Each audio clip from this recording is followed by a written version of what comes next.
Senator and closet monster Lindsey Graham just got some god-awful news about his job and, well, anyone needing a little bright spot after 2 mass shootings and the murder of beloved Hollywood icon Rob Reiner, take heed. This story will leave you with a bit of hope. I'm David Reddish. Welcome to Occupy Democrats, and remember to subscribe to our channel. And right now, I have to ask you all a question. Are you as sick of hearing about professional tick Lindsey Graham as much as I am? He's embedded himself in Trump's behind, and I think he's giving the nation Lyme disease in the process. And you know the worst part about all of it? There was a time when Lindsey Graham showed he would stand up to Trump and that he wouldn't be a MAGA patsy. Remember this? What is your reaction to hearing what Donald Trump says? Disgusted. Well, I want to talk to the Trump supporters for a minute. I don't know who you are, and I don't know why you like this guy. I think what you like about him, he appears to be strong when the rest of us are weak. He's a very successful businessman, and he's going to make everything great. He's going to take all the problems of the world and put them in a box and make your life better. That's what he's selling. Here's what you're buying. He's a race-baiting, xenophobic, religious bigot. He doesn't represent my party. He doesn't represent the values that the men and women who wear the uniform are fighting for. I would imagine Senator Graham probably doesn't want you to see that clip. And if you think he's angry about that one, stay tuned. What we are about to show you will have him furious and, no doubt, biting his pillow. Though he does that a lot anyway. Back to our story. It's amazing to take note of Graham's transformation from anti-Trump crusader to this. So he's a force of nature. Mr. President, if you're watching tonight, I'm very proud of you. Blessed are the peacemakers, and you are a peacemaker to be blessed. Now, we can talk all night about what happened today, but here's the most important thing to me. Today, Zelensky and Putin have agreed to meet. That would not have happened without President Trump. And you can never end this war unless those two people meet. And he's also pledged to have a second meeting where he will be with Zelensky and Putin.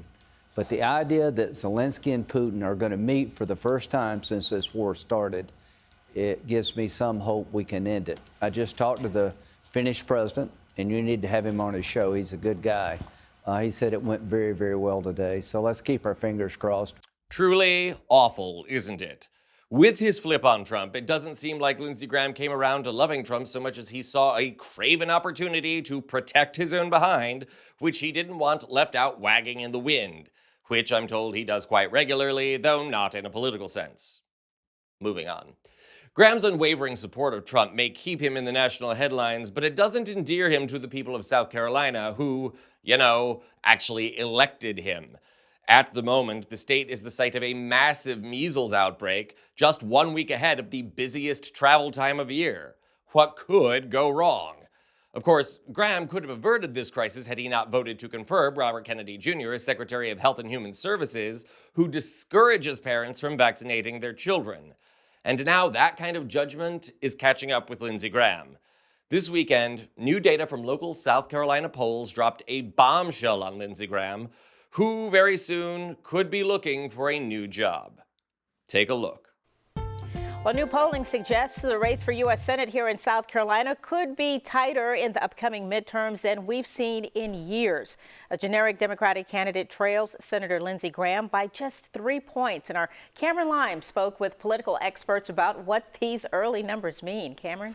Tessa, these poll numbers are still very early, but experts say they're already revealing. They tell me that this could shape up to be one of the most engaged Senate elections in recent South Carolina history.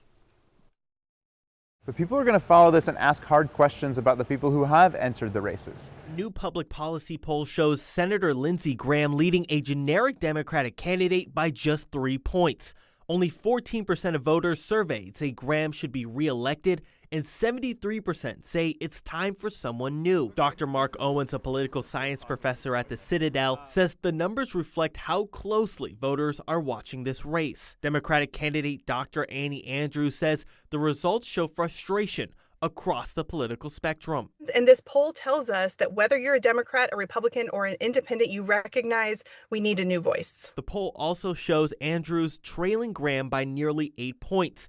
Voters expressed concerns about Graham's vote to end the Affordable Care Act tax credits, a move that could raise healthcare costs for for thousands of South Carolinians. Just 26% approve of his performance on health care. Owens says that level of attention could signal a highly active Senate race. This is going to be an engaged election. A lot of voters are already paying attention. That's why the candidates expected this. They jumped into the race. We reached out to Senator Graham's office for comment. He responded, "We are taking nothing for granted and expect Dr. Andrews to run a competitive race." Andrews believes voters are ready for change. So the 2026 election is going to be unlike any election we've ever experienced in our lifetimes. Anything is possible, and people are ready for a generational change in leaders. And according to Dr. Owens, one key indicator on how sure an incumbent feels on their seat in their seat is how much they spend to keep it. The more money they spend on their campaign, the more likely or less likely they are to actually hold that seat. And there you have it. A Democrat is within 2 points of beating Graham at present in a deep red state that Donald Trump won just a year ago by a whopping 18 points. In other words, Graham, as a longtime incumbent senator, should have a massive lead. And yet, if the election were held today, it would be a coin toss. And keep in mind that the worst effects of Trump's policies, travel restrictions, tariffs, bad foreign policy calls, and a new inflation, haven't even shown their real effects yet. In other words, Graham has every reason to panic. No wonder he's hiding in a closet somewhere. I'm told, anyway. He likes to do that, occasionally with House Speaker Mike Hasno-Johnson. Again, moving on. Miss Lindsay, if you're watching, now's the time to regain your spine and come out against Trump. Or failing that, let South Carolinians know that you stand for something. Come out of that closet and get back to work. This is Occupy Democrats.